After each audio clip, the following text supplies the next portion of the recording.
Hello and good morning, everyone, and welcome to your daily SITREP for Thursday, the 4th of September, 2025. I'm your host, Mike Shelby, and let's go ahead and say good morning to Robert, and let's jump inside the Beltway. Robert, what's the latest? Good morning, Mike.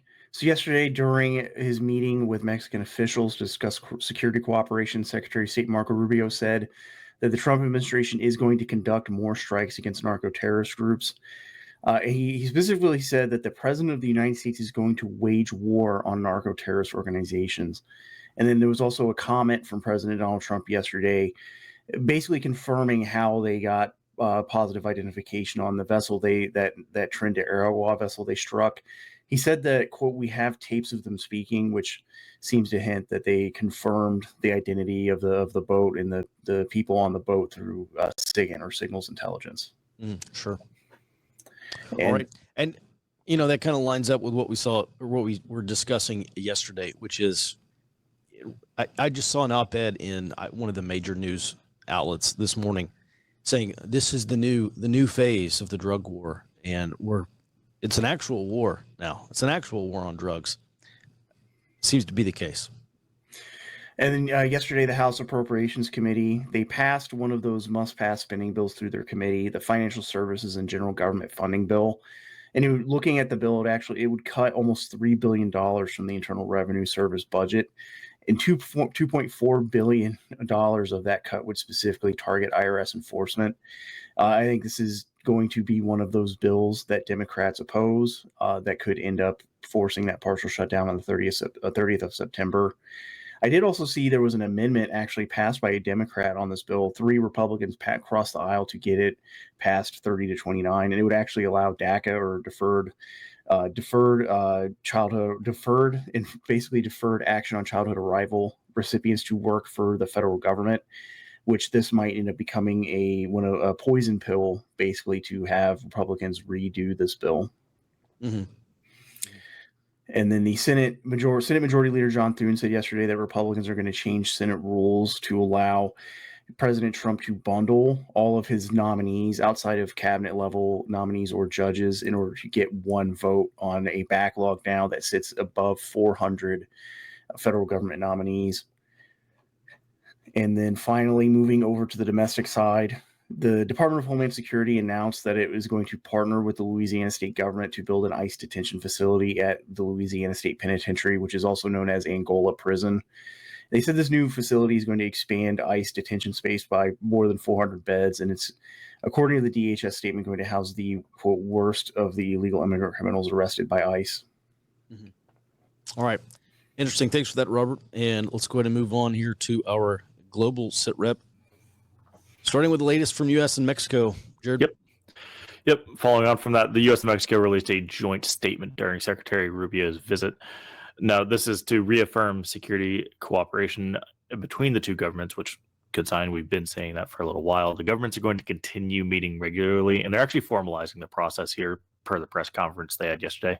But this is to follow up on mutual commitments and actions taken, which is kind of a departure from how diplomacy is normally represented by governments. Normally, it's kind of wishy-washy. Here they're saying, no, we're taking concrete steps. You have a checklist, and you're going to get it done, and we're going to present it.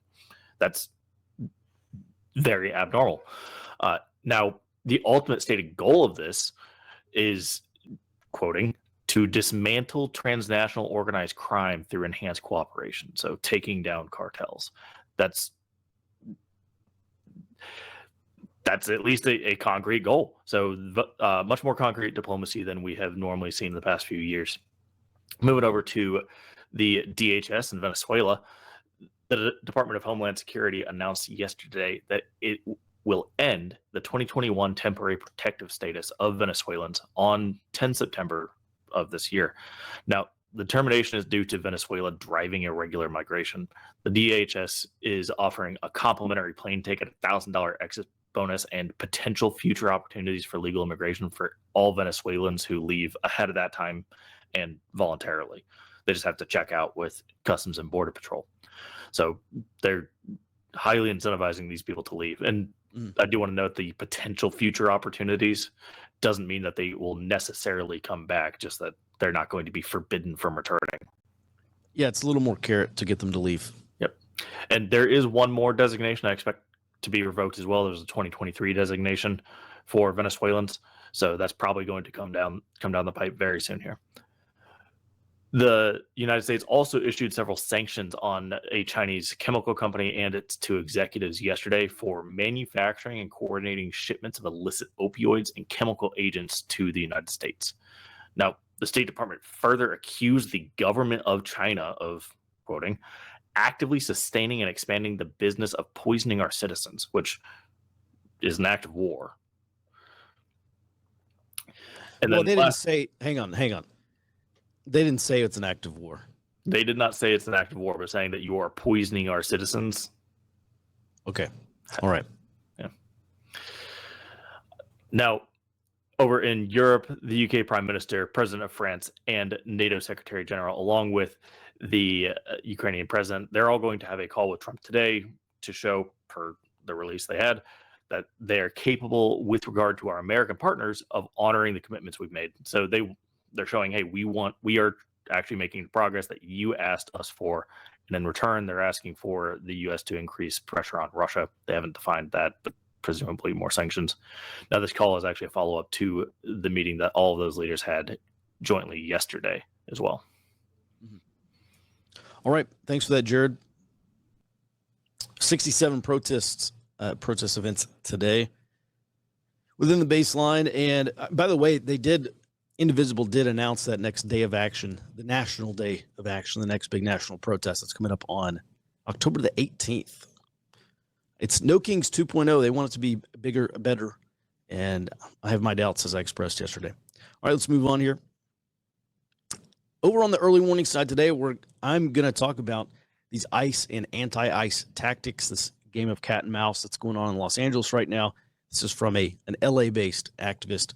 And we're also going to look at the next city that could experience a federal law enforcement surge under the Trump administration.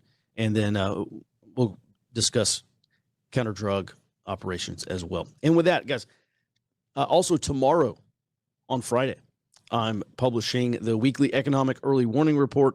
And so I go through all of our access to investment bank reports, hedge funds, our favorite financial analysts, traders, and get their take on the economy, on financial conditions, on monetary conditions, especially what they're seeing going on with the dollar.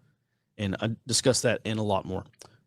And it's available to early warning subscribers. Head over to forwardobserver.com/trial, start a free 7-day trial. And with that, we will go ahead and jump off the daily SITREP, move over to the high side, and run through our early warning brief for members. We appreciate your support. Jared, please take us out.